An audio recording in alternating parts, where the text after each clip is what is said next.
Hello computer science में आपका स्वागत। दोस्तों आज की वीडियो में जानेंगे जो कि एसआईआर मतदाता सूची, जिसका फुल फॉर्म है स्पेशल इंटेंसिव रिवीजन, विशेष गहन पुनरीक्षण का जो कार्य शुरू हो चुका है, जो कि 4 दिसंबर 2025 तक चलेगा। इसमें आपको आपके बीएलओ द्वारा यानी कि जो आपके बूथ लेवल ऑफिसर होते हैं उनके माध्यम से एक इनोमिनेशन गणना प्रपत्र फॉर्म दिया जाएगा। हो सकता है आपके पास वितरित हो गया हो या मिल गया हो। अगर नहीं मिला होगा तो ऑफलाइन के माध्यम से उनकी जिम्मेदारी बनती आप तक ये फॉर्म जरूर पहुंचाएंगे। अब उसको आपको खुद भरना है या बीएलओ के सहयोग से आपको उसको फॉर्म भरना है। अगर आप ऐसा नहीं करते हैं तो आपका नाम मतदाता सूची से हट सकता है या कट सकता है। इसका उद्देश्य भारत सरकार द्वारा यह सुनिश्चित करना है कि मतदाता सूची पूरी तरह से शुद्ध और अद्यतन और त्रुटि रहित रहे, ताकि कोई भी नागरिक न छूटे। आपके मतदान क्षेत्र में बीएलओ द्वारा निर्वाचन आयोग की पिछली एसआईआर 2003 की जो मतदाता सूची में मैपिंग और लिंकिंग और स्थायी करने का कार्य किया जा रहा है, यानी जो 2003 की सूची थी उसके माध्यम से मिलान किया जा रहा है जो 2025 की अद्यतन सूची है। ठीक है, तो आज के इस वीडियो में सारे डाउट आपके क्लियर करेंगे, किस तरह से किसको फॉर्म भरना है, क्या डॉक्यूमेंट्स लगेंगे, फोटो वगैरह सारी चीज़ यहाँ पे क्लियर करने वाले। तो चलिए शुरू करते हैं।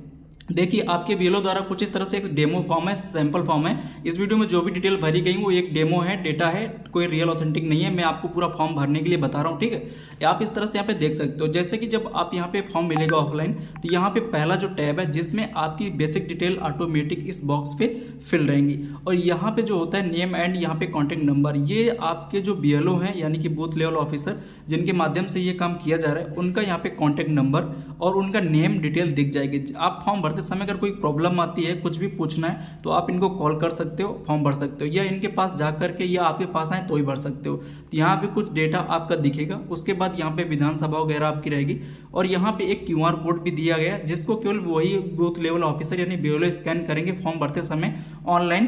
तो आप यहाँ पे स्कैन करेंगे तो कुछ डाटा शो नहीं होगा। ठीक है, अब यहाँ पे एक अद्यतन फोटो चिपकाने का एक बॉक्स है जिसपे आपको नया फोटो आपको पासपोर्ट साइज का यहाँ पे अपलोड कर देना। हो सकता है यही आपका आगे आईडी कार्ड पे अपडेट होके फोटो आ जाएगा। ठीक ना, और भी चेंजमेंट आपके उसमें होने जरूरी नहीं कि इसके माध्यम से हो जाए, बट ये प्रमाणीकरण हो रहा है। ठीक है, यहाँ पे आता है पहला टैब।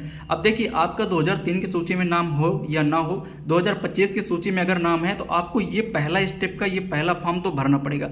यानी फॉर्म सबको भरना है, तो ये पहला स्टेप भरना है। लेकिन कौन सी कैटेगरीज में क्या नीचे वाला फॉर्म भरना है नहीं भरना, उसको आप यहाँ पे समझ पाओगे। देखिए यहाँ पे जो बेसिक डिटेल है मैं आपको यहाँ पे डेमो के लिए भर के दिखा देता हूँ। जैसे कि आप देख सकते हो, जैसे कि मैं यहाँ पे रखा हूँ, जो यहाँ पे निर्वाचक है यानी जो मतदाता है उसी का आपको यहाँ पे डिटेल पहले स्टेप पे आपको भरना है। जैसे कि आप यहाँ पे देख सकते हो, जैसे निर्वाचक का जो नाम है यानी कि जो मतदाता है उसी का यहाँ पे डिटेल भरनी है। तो उसी का यहाँ पे डेट ऑफ बर्थ एग्जाम्पल इस तरह से आपको भरना है। पहले यहाँ पे डे, फिर मंथ, फिर ईयर। उसके बाद यहाँ पे आधार कार्ड नंबर वैकल्पिक है, अगर है तो आप डाल दोगे इस तरह से एग्जाम्पल डेटा। फिर उसके बाद मोबाइल नंबर आप यहाँ पे एक भर दोगे कोई भी। उसके बाद नीचे है पिता या अभिभावक का यहाँ पे नाम। अब जैसे कि जो भी मतदाता है निर्वाचक उसी के पिता का नाम यहाँ पे डाल देना, क्योंकि 2025 की अद्यतन सूची में नाम है तो यहाँ पे ये टैब तो आपको भरना ही भरना। ठीक है, अगर आपके पास इपिक नंबर है उसी आप पिता का यानी जो उनका अभिभावक है उनका है तो आप यहाँ पे डाल दोगे। वैकल्पिक है, आप छोड़ भी सकते हो। इस तरह से नीचे उनके माता का नेम आप यहाँ पे डाल दोगे। उसके बाद वहाँ अगर माता जी का भी इपिक नंबर है तो आप यहाँ पे डालोगे, नहीं तो ये भी वैकल्पिक है यानी ऑप्शनल है, आप इसको भी छोड़ सकते हो। सेम यहाँ पे आता है यहाँ पे पति या पत्नी का नाम, यहाँ पे यानी जो स्पाउस का नाम होता है डालने के लिए। जैसे कि अगर कोई महिला भर रही है तो अपने पति का नाम यहाँ पे डालेगी। अगर यहाँ पुरुष कोई भर रहा है तो अपने यहाँ पे पत्नी का नाम डालेगा। ठीक है, अगर पुरुष भर रहा है तो पत्नी का नाम डालेगा। और इस तरह से अगर उसका इपिक नंबर भी है तो यहाँ पे डाल सकते हो, अदरवाइज ये भी वैकल्पिक है, आप इसको भी छोड़ सकते हो। अब नीचे जो मेन आता है 2003 की जो पिछले एसआईआर की मतदाता सूची के में जो था उसका मतदाता का विवरण देना है। यानी यहाँ पे जो टैब ये तीसरा, इसमें 2003 में अगर आपका नाम था तो ही आपको ये टैब भरना है, अगर नहीं था तो आपको ये टैब नहीं भरना है। तो अगर मान लीजिए सपोज करिए कि आपका नेम 2025 में अभी भी है और 2003 में भी था, तो अब आपको ये टैब यहाँ पे भरना है। यानी पिछले जो एसआईआर जो निरीक्षण या पुनरीक्षण हुआ था 2003 का, उसके हिसाब से आपका लिस्ट में नाम था, तो सिंपली आपको डेटा भरना। अब इसमें भरना क्या होता है, जो आपने अभी भरा है वही डेटा सिंपली आप इस पर भर दोगे। यानी जो आपका नेम जैसा था 2003 के समय में, अगर आप कोई चेंजमेंट हो गया तो उसको नहीं लोगे। 2003 में कैसे था उसी तरह से आप यहाँ पे भरोगे। यहाँ पे निर्वाचक या मतदाता खुद अपना नाम भरेगा और जिस तरह से 2003 में रहा हो वैसे ही आपको भरना, जो उतने समय विधानसभा लगती हो वो ही भरना है। अब इतना चेंज हो गया तो उसका यहाँ पे बात नहीं करते, उतने समय क्या था, ठीक है, 2003 का। इसी तरह से आप अपना क्रमांक डालोगे, यानी यहाँ पे जो इपिक नंबर होता है अगर है तो डाल दोगे।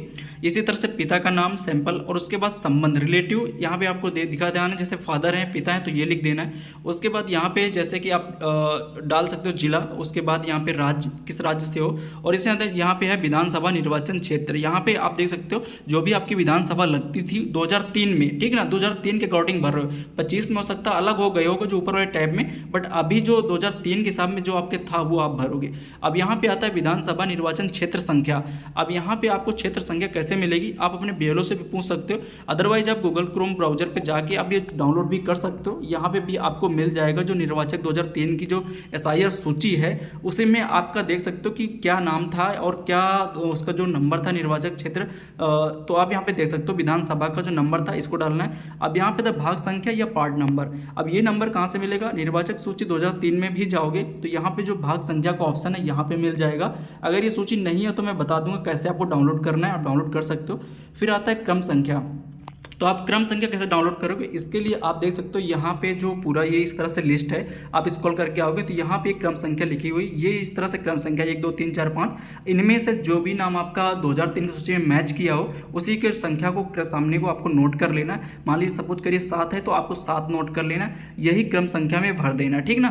तो इस तरह से आपको चेक करना है। अगर ये नई चीज़ें पता है तो आप अपने बीएलओ से पूछ सकते हो, उनको बाकायदा ये सब ट्रेनिंग दी गई किस तरह से काम करना है, उनको सारी चीज़ें यहाँ पे पता है। तो यहाँ पे आपको क्रम संख्या भरना है। तो ये टैब आपको तब भरना है जब आपका 2025 में भी है और 2003 में भी था, तब आपको इतना भर के और जो फोटो वगैरह लगा के आगे सबमिट कर देना है। अब यहाँ पे आता है इसका तीसरा टैब, जिसमें से पिछले कॉलम में दिए गए संबंधी का विवरण जो आपने पिछले कॉलम में दिया है, अब उससे संबंधित संबंधी का विवरण देना है। यानी अगर आपने यहाँ पे अपना भरा तो अब आपको अपने पिताजी के यहाँ पे डिटेल देना है। अब ये कॉलम तब भरना है जब आपका तीसरे यानी 2003 में नहीं था, तब आप यहाँ पे अपने पिता की डिटेल भर के सबमिट करोगे। तो मैं नीचे आपको एग्जाम्पल के लिए दिखा देता हूँ।